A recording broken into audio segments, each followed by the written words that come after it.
Month के subject geography है, उसका जो फर्स्ट लेसन है ज्योग्राफी के अंदर वो हमारा इन्वायरमेंट, पर्यावरण के बारे में है। तो सबसे पहले हमारा क्वेश्चन बनता है कि पर्यावरण क्या है। पर्यावरण होता है परिप्रस आवरण, कि जो भी वस्तुएं, जो भी हम अपने आसपास के अंदर कोई भी वस्तु हम देखते हैं, किसी भी प्रकार की कोई वस्तु देखते हैं, चाहे वो प्राकृतिक है चाहे मानव निर्मित।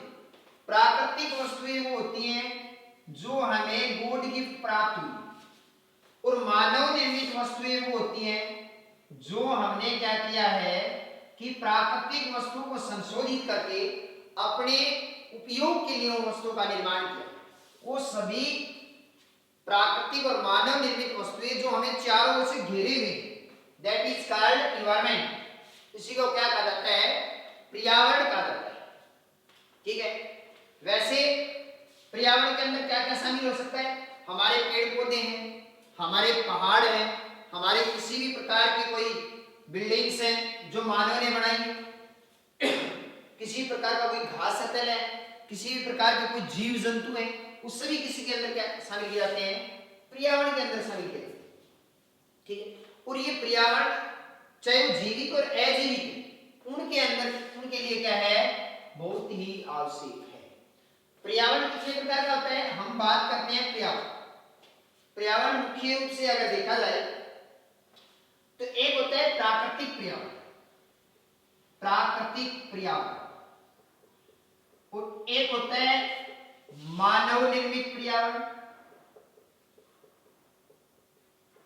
मानव निर्मित पर्यावरण। प्राकृतिक पर्यावरण के अंदर उन सभी तत्वों को शामिल किया जाता है जो प्रकृति से प्राप्त हुई है, नदी है, पहाड़ है, घास मैदान है, ठीक है, किसी भी प्रकार के कोई पेड़ पौधे हैं, उस सभी किसके अंदर शामिल किए जाते हैं, वन है, ये सभी प्राकृतिक पर्यावरण के अंदर शामिल किए जाते हैं। यानी ये सभी वस्तुएं हमें प्रकृति ने उपहार के रूप में प्रदान की, मानव ने इनके अंदर कोई भी, हमने किसी प्रकार का इनके अंदर सहयोग प्रदान नहीं किया, ये प्रकृति के द्वारा हमें किसमें मिली है, उपहार के रूप में प्राप्त हुई।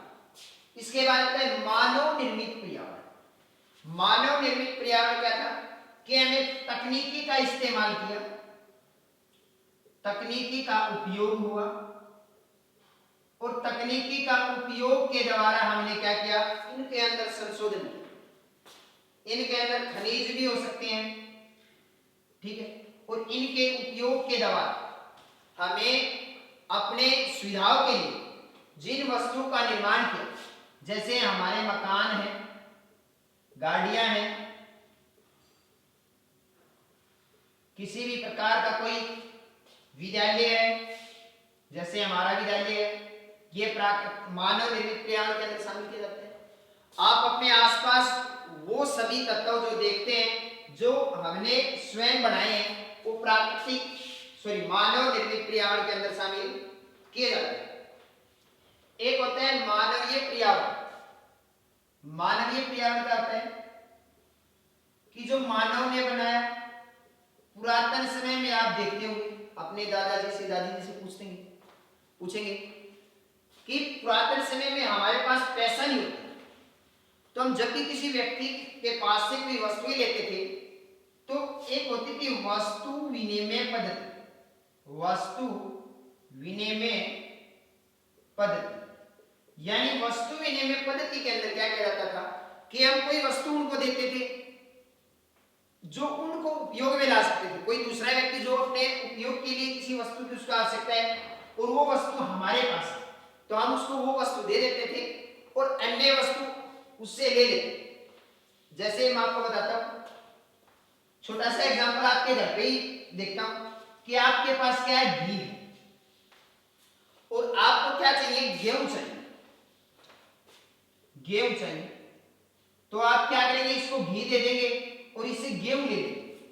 ये होती थी वस्तु विनिमय पद्धति, और ये मानवीय पर्यावरण के अंदर शामिल की जाती है। यानी पुरातन समय के अंदर जब ज्यादा मानव का विकास नहीं हुआ। उसके बाद आता है, मोस्टली प्रश्न पूछा जाता है कि जो पारितंत्र होता है वो क्या होता है, पारितंत्र क्या होता है, या पारितंत्र से पहले हम एक चीज और पढ़ते हैं, स्थल मंडल। स्थल मंडल क्या है, जल मंडल क्या है, ठीक है, और एक है वायुमंडल।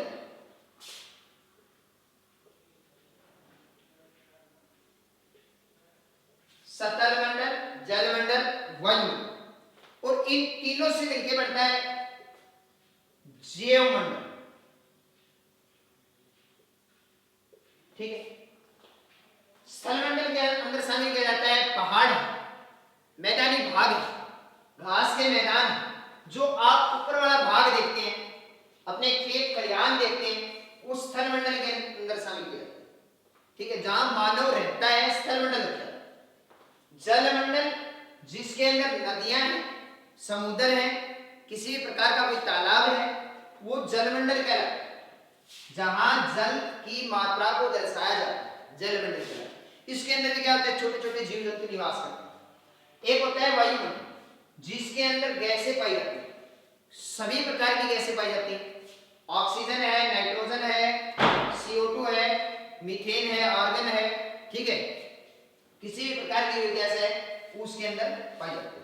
और जैव मंडल जिसके अंदर जीवन संभव पाया जाता है, जीवन संभव पाया जाता है।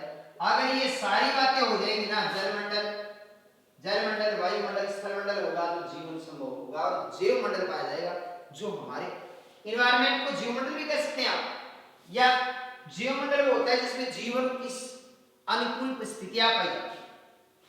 उसके बाद प्रश्न मोस्टली पूछा जाता है कि पारितंत्र से आप क्या समझते हैं।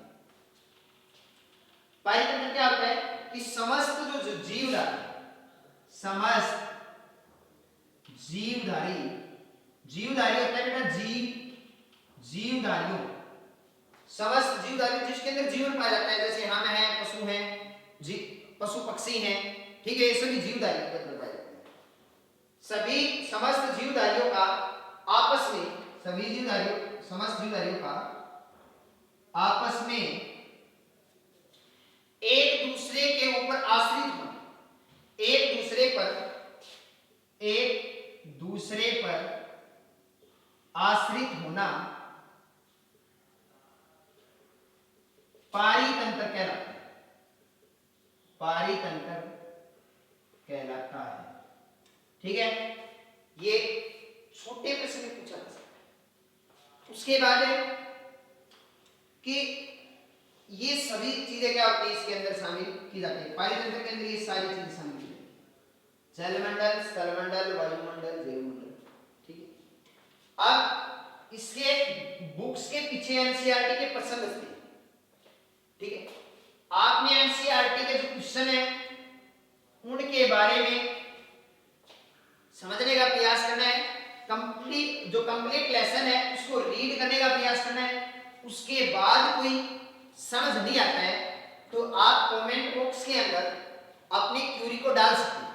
जैसे ही अगली क्लास हमारी होगी उसके अंदर हम आपकी जो समस्याएं हैं उनको समझाने का आपको प्रयास